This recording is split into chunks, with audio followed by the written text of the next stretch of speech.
Welcome to Read Your Comics. Today I'm looking at Incredible Hulk number 356.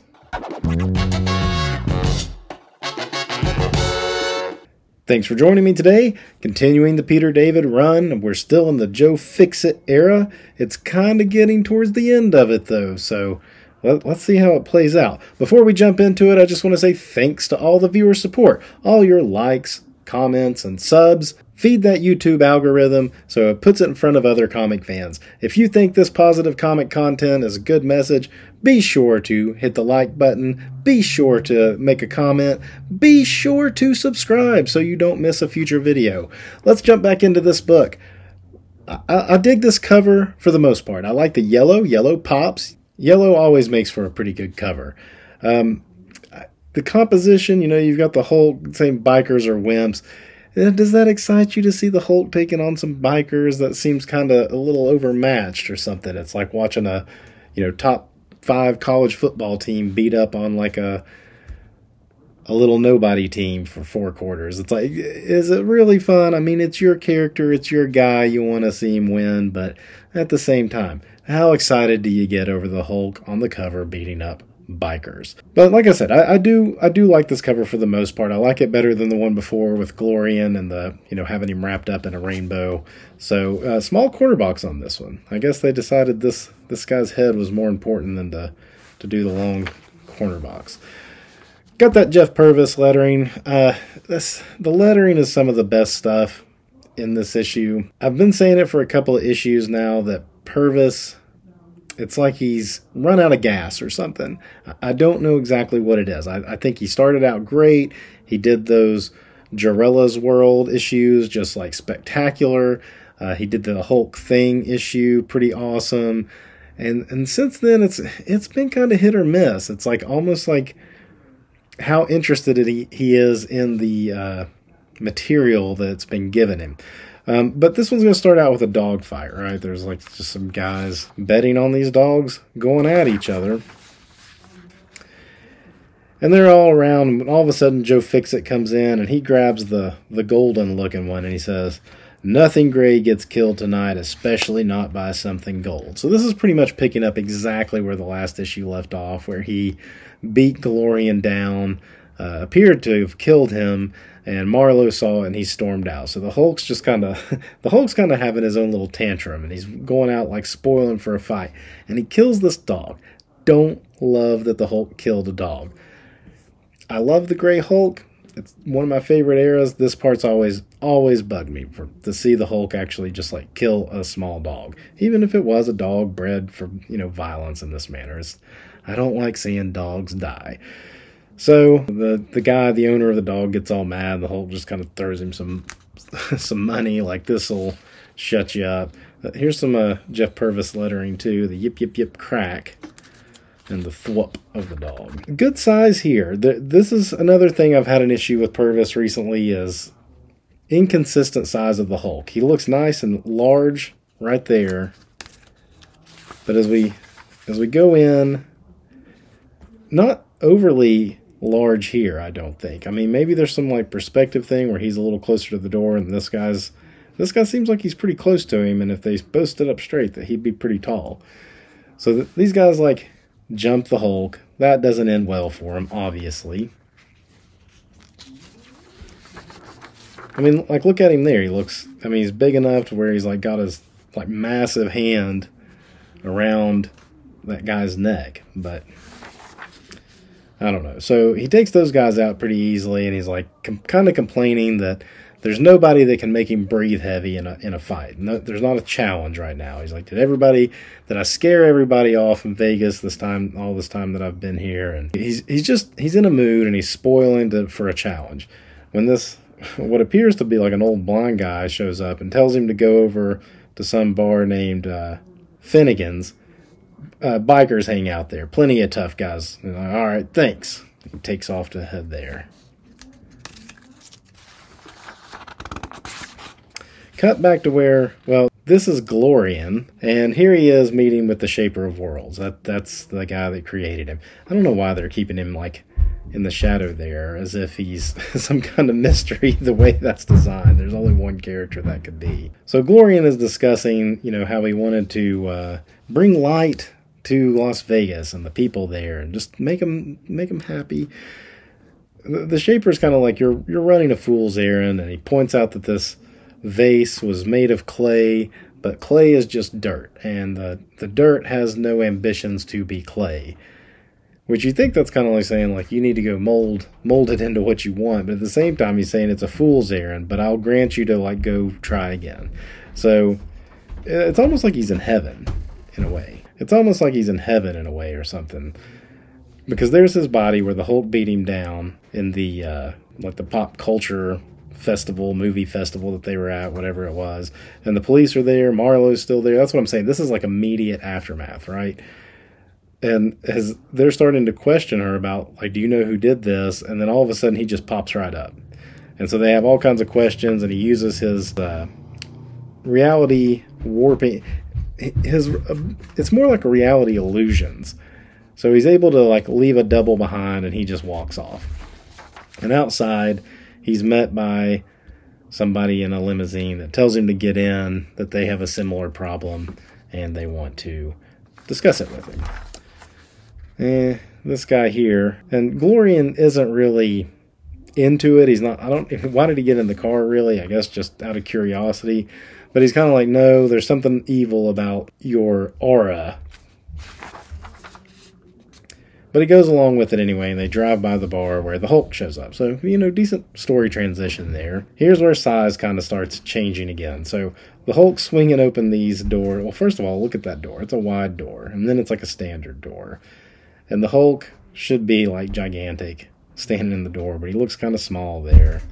He goes in and notices that they only stop talking for a second, and then it continues on as if everybody's ignoring him. So he just yells out, "Bikers are wimps," just like on the cover. And, of course, that starts a fracas. And now he looks big again. You got all these guys attacking him, and suddenly he looks large again. So, again, Purvis, he's losing some stuff there. I think he's losing some stuff in the faces here, back on these other pages with Glorian.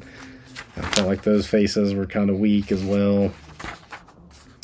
But good action here. Good action sequence. You got his lettering here, and actually the lettering was on the bar, too.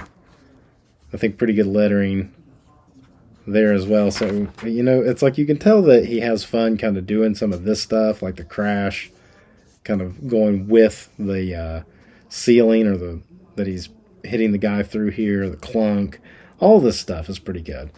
Gigantic looking there. Compared to these legs that he's, like, slamming down, he looks like he's, like, slamming down a little kid. Same there. And he's not growing. It's not like he's so mad that he's getting bigger, because his clothes aren't ripping or anything. Here's this old man again, and he's like, "What? How did you get here?" He's like, "I took a cab. Nothing strange about that." And he tells him another place to go where there's other tough guys, like some gym. And he's like, "All right, you better not be lying this time." And then you go to the hospital, where this is the first group that Joe beat up real bad, and there's just kind of like a a ridiculous scene where he's being helped by the nurse, and he turns on her because he's acting like he's all tough, and she's just putting some, like, alcohol on his cuts and stuff, and he gets all mad. But Marlowe comes in, and we haven't talked about how big Marlowe is, but she's like over 6 feet tall, and just a very fit woman herself. So they jokingly call her Wonder Woman. They go in here to have a discussion, and Marlowe explains the whole thing about, like, Joe killing the dude, but the guy wasn't dead, he got up, and she's kind of like, "Well, Marlowe, I mean, what did you think you did? He's a leg breaker. I mean, he's not out there to, like, do song and dance for people." And then it's like, she's like, "Day and night, that's what he does." She's like, "No, not day in. I've never seen him during the day. Like, he was Mona, something's really screwed up here. I've been too trusting, just blindly accepting what Joe and Bruce told me."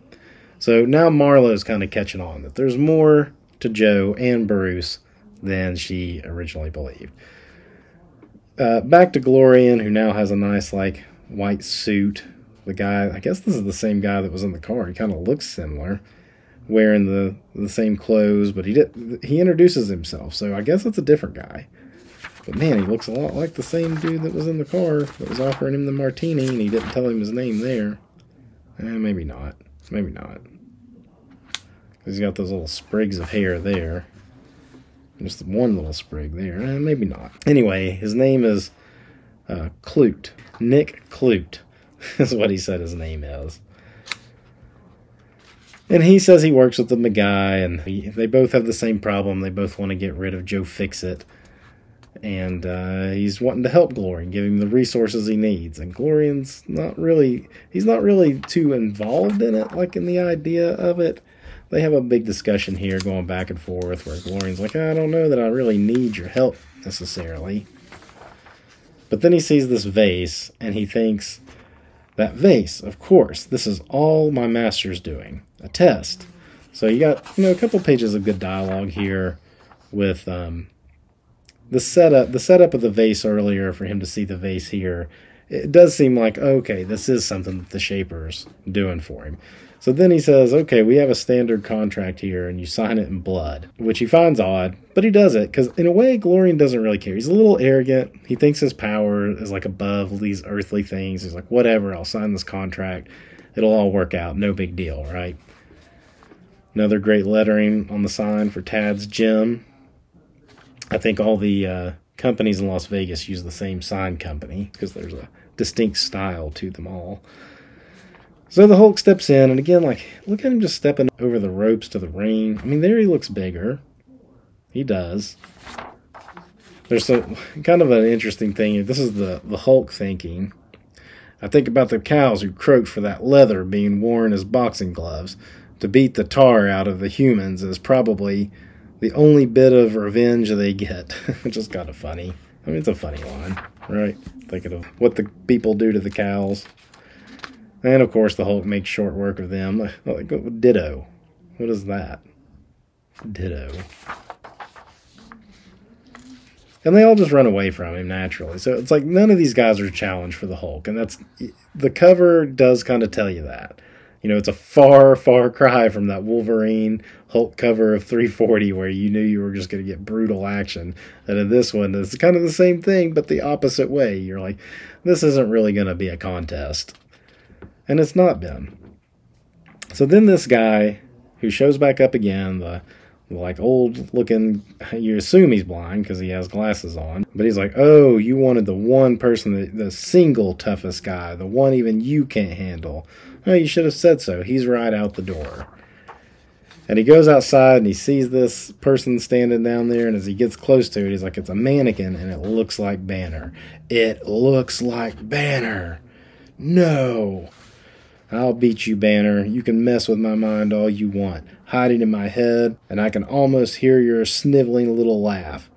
But I'll beat you somehow. So, and that's kind of the issue. This felt like a filler issue in a way, and what was it filling? Because the last issue wasn't... It's not like... After that Wolverine Hulk issue that I mentioned, the next issue did feel a little fillery. Although it had some good action in it too. It's like there's often like these like breather issues, and I don't know if this felt like a breather issue. Maybe it's setting up the next big thing to happen, but it opened up a lot of mysteries though. You're like, who is this Nick Clute guy? How is it he can spot Glorian and has this contract signing in blood? That's pretty ominous in itself. Who is this guy with the glasses that can seem to keep up with the Hulk and just appear where he sends him? And then set up this mannequin just to mess with the Hulk's mind. So, some interesting things going on, but it still kind of felt like a filler issue overall. Letters column is about Hulk 350, the Hulk Thing battle. Just pretty much heaping praise on it. No names worth pointing out in this. And that's pretty much the end of this issue. I don't know if I've mentioned it before, but this ad for the subscriptions always stands out in my memory. I guess this is kind of when I was like really like month to month, and it was in the back of all the ads, and putting it in the plastic bag, which is probably around the time I was even learning about the plastic bags and stuff. So they're saying they come in a clear protective poly bag. I don't know that if you got that protective poly bag that your comic came in the mail, I never had one of these subscriptions. I can only imagine it was like super thin and was just enough to keep it dry for the mailman. Not like a poly bag that you like put your collection books in. Anyway, that ad always stands out to me because that's 3 of my favorite characters too. And that's it. Hulk 356. We're getting close to the end of the Joe Fixit era. It's still going to be gray for a while, but this started in 347, so we're not even really 10 issues in. 10 issues, and 2 of them were flashback issues. That just kind of shows you how little the Joe Fixit aspect of the Gray Hulk kind of was. But, people just look at the Gray Hulk and call him Joe Fixit. I mean, it was memorable in that way, and short, really. It's kind of funny to me. Anyway, until next time, read your comics. Thanks for watching. If you enjoyed my breakdown of this issue, you can support the channel by hitting subscribe. It costs you nothing and helps other comic fans find the channel. You can also visit readyourcomics.com for cool merch, like this. Read Your Comics isn't just a brand, it's a mantra. And when you wear a Read Your Comics shirt, you are helping spread the word. For more classic comics conversation, be sure to follow me on Instagram at read.your.comics. And if you're still here, why not watch one of my older videos? Here or here.